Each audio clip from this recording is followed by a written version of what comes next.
Conference championship Saturday in the books yesterday. Got a lot to say about this. Alabama beats Florida 52-46. Not 26, not 36, 46. We expected Florida's game of the year. A lot of you laughed at us about that. I never wavered.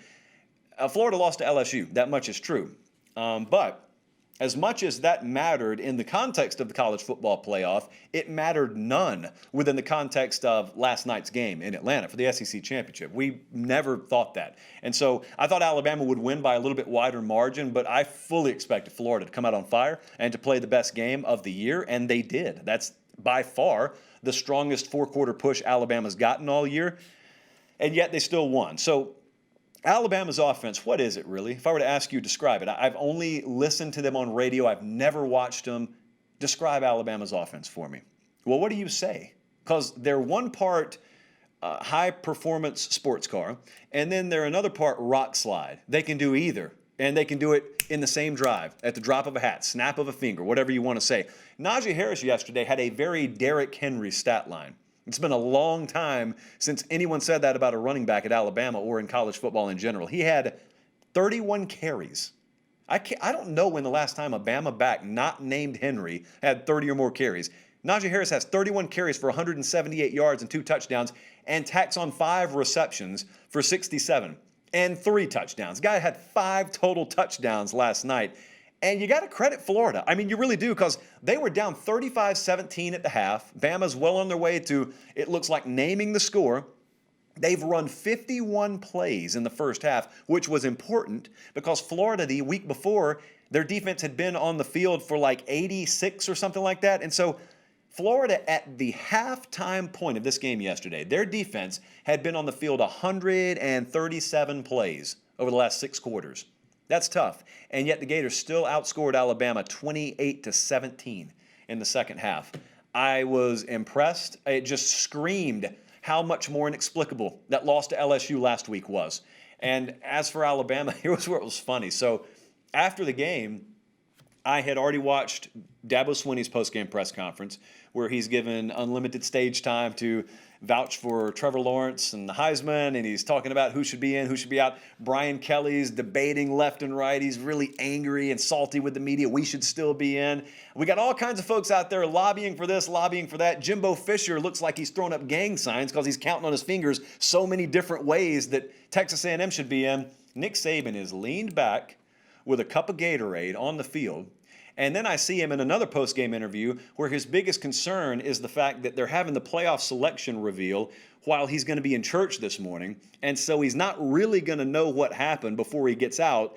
And that was the biggest concern. So different worlds that some coaches live in versus other coaches. Really fascinating. When you got the number 1 seed locked up, you don't really have a whole lot to worry about. What about the team that locked up the number 2 seed? Emphatically, the Clemson Tigers. Atonement was the name of the game last night in Charlotte. 34-10 is the final. Got a couple of padlock stats. I'm having fun with you guys because a lot of you are sending me padlock stats now. I barely even have to pull up the stat broadcast box score, but I do it anyway. So you guys were dead on the money. This one was really not all that hard to see. If you watch the game, you know where I'm going. The first time around, Travis Etienne had under 30 total rushing yards. It was a very, very meek performance for the Clemson offense, and the Clemson running game in particular. That changed yesterday in a big way. Clemson had 27 runs for 219 yards. That's good for 8.1 yards per carry. That and that alone would be enough if you told me Friday to know they're going to win, probably convincingly. But if that's not enough, how about a second padlock stat? Because just as impressive as Clemson was on the ground flipping the script from the first time they played, there was another part of the script that they flipped. And they flat out said, we are not going to be run on again. That's if Ian Book beats us, Ian Book beats us. We ain't getting run on again. 30 carries for 44 total yards for Notre Dame. That, friends, is good for 1.5 yards per clip. And I heard some folks on the Notre Dame side, I think it may have been Ian Book, that was quoted as saying, this game tonight, it was just kind of an anomaly. We didn't show up. I think he's right in theory that one of these games was an anomaly. I just don't think it was the one from last night. I was wrong about this. I thought Notre Dame was going to be much more competitive, and they just weren't. So I was wrong about that one. But I do think there was an anomaly here. The unfortunate part for Notre Dame because I think the anomaly was the first time they played. And as much as DJ Uyunglele's stat line was very impressive the first time around, you saw Trevor Lawrence last night. He had, I don't know how many on the ground. He had a really, really good game. And so Trevor Lawrence and the different dynamic that his game has, plus the overall just cerebral nature, and you guys know how much I love that word, of his game, it's a different level. It should be a different level. He's been there forever. And so they were very, very impressive, they being Clemson. They're on their way to the college football playoff. And once again, the rest of the college football world kind of looks and they shake their head and they say, is that team going to peak at the right time again? Are they going to do this thing again? E.J. Williams, there's Phoenix City, Alabama is right next to Columbus where I grew up. There's this little conveyor belt right now that's just pumping freak wide receivers out to Clemson. You had Justin Ross. You got E.J. Williams there. I don't know what Central High School is doing right now. That's the high school they come from. I don't know what Central High School has on the roster right now. But just take the best receiver from there, and they'll be in Clemson in 2 years catching balls one-handed. There was a game, by the way, before I move on. There was a game a couple of years ago. It was a playoff game, I think, or maybe a preseason, maybe an out-of-region game. I'm covering games, and so when you cover for local news, you do several games in one night. So I get over to Garrett Harrison Stadium. It's right off J.R. Allen Parkway there in Phoenix City, and I go and I'm covering a game, and I'm on the sideline.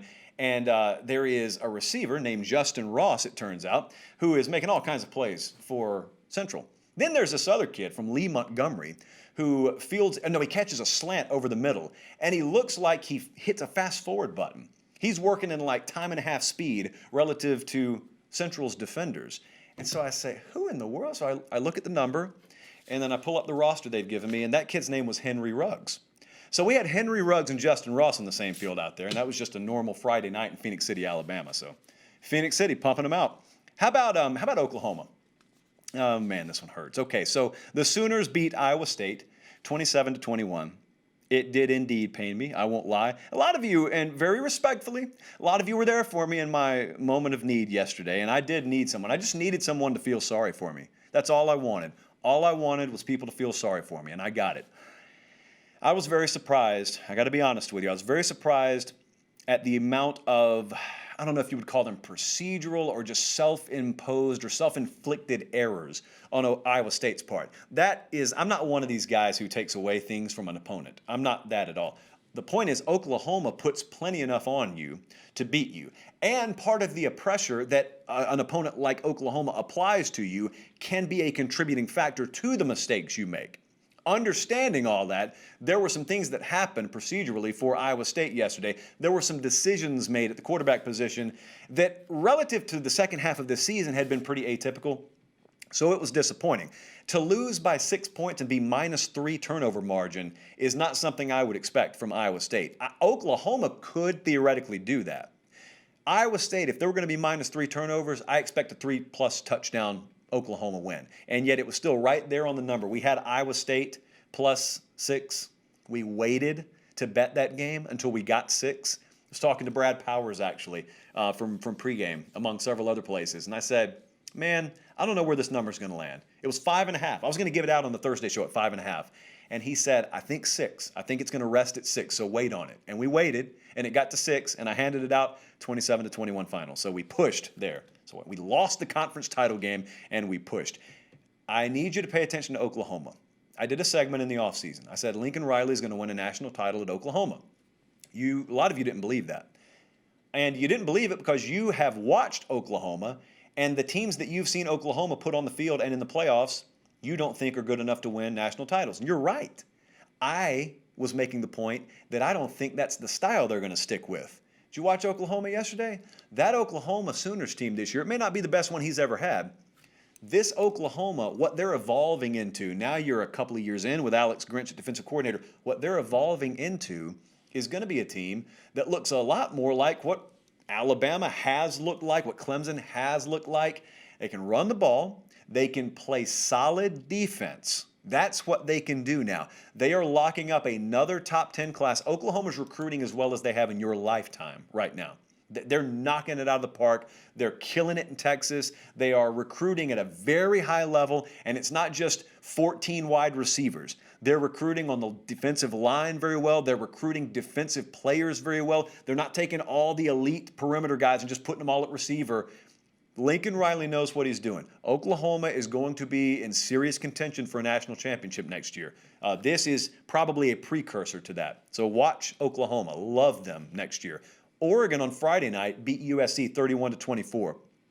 Turnovers ended up doing it. We sat here on Tuesday night of last week when I did the preview, or Thursday night for the game, and I did the preview, and I said USC has been plus turnover margin all year. Oregon has been minus turnover margin all year. That has led to the final scores of their games, obviously. Those final scores have led to the point spread on this game. Spread was wrong. It was wrong. Southern Cal was favored by 3.5. We just thought it was wrong. We took Oregon to cover. We took them to win. And the reason is because turnovers are not predictive. Turnovers are totally random. And when you got a team who's been plus all year and a team who's been minus all year, well, guess what? The odds are, believe it or not, in a one-game scenario, that stuff's going to even out, maybe even tilt Oregon. Sure enough, it did. USC minus 2 turnovers, Oregon 14 points off turnovers. Oregon won this thing and scored 31 in the process. They didn't even have 280 total yards of offense. So on top of that, Mario Cristobal signed a new deal with Oregon. So we got a Pac-12 championship out there when you didn't even win the division, by the way, and we got a head coach extended. It turned into a surprisingly good week because at the beginning of the week, Oregon didn't even know they were playing in the conference title game, and they thought their head coach may be going to Auburn. And so you end the week, head coach is re-upped, you got a conference title you didn't even know you were going to play for, all's well in Eugene. Now as for Ohio State, they beat Northwestern 22-10. This is how you can afford to, if you watched this game yesterday, it was pretty boring, just to be honest with you. If you watched this game, it's how you can afford to play, unfortunately for Northwestern. It's how you can afford to play if you know the opponent cannot score. And it was very apparent Northwestern was never going to pull away from Ohio State yesterday. And so Ohio State looked horrible. They just looked terrible. They were discombobulated, disjointed offensively. But yet you and I both knew, watching that game, when's it going to happen?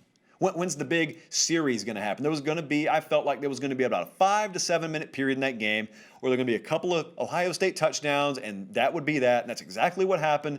And 22-10 is the final. And Ryan Day is a better man than me. I would have punched it in at the end. I would have, knowing that all this stuff's being looked at very critically, I would have punched it in. He didn't, though. Here's the problem I have with Ohio State. We got a lot of time before we predict the semifinal game against Clemson. They lack a killer instinct. Okay, Trey Sermon, for instance, that's a guy who has a killer instinct. He had 29 runs for over 330 yards yesterday. He had 29 carries, and he averaged 11.4 yards per carry in a conference title game against a pretty darn good defense in Northwestern. Trey Sermon's the kind of guy, when he's running it and then glaring at the sideline saying, "Give me the ball more." That's the kind of guy you want. You just need a whole lot more of them. Ohio State doesn't have a whole lot more Trey Sermon mentally. Physically, they got freaks everywhere. They got 5-star and 4-star guys everywhere. That mentality, that's what you need in your locker room. I don't know where it is with Ohio State, but I will say this, and this is why I have some hope for them in the playoff. Just as we told you with Oregon, we were picking them based on what they hadn't done yet, play a complete game. Ohio State hasn't played their complete game yet either. And so normally by the time if you've gotten to a conference title game, if you hadn't already played a complete game, you're just not going to do it. But that's a normal year. Ohio State is where you would normally be on the schedule in like mid-October. Some teams don't even peak until early November in a normal year. Ohio State's only played 6 games. So maybe they're just now getting to that point where in a normal year they'd be hitting their stride. The only difference is it's really weird because they're now in the playoff. If their complete game is still ahead of them, they got a shot to beat Clemson. If we get the product that we've seen so far, Clemson's going to have a whole lot of fun in New Orleans in 2 weeks. That's just the way that is.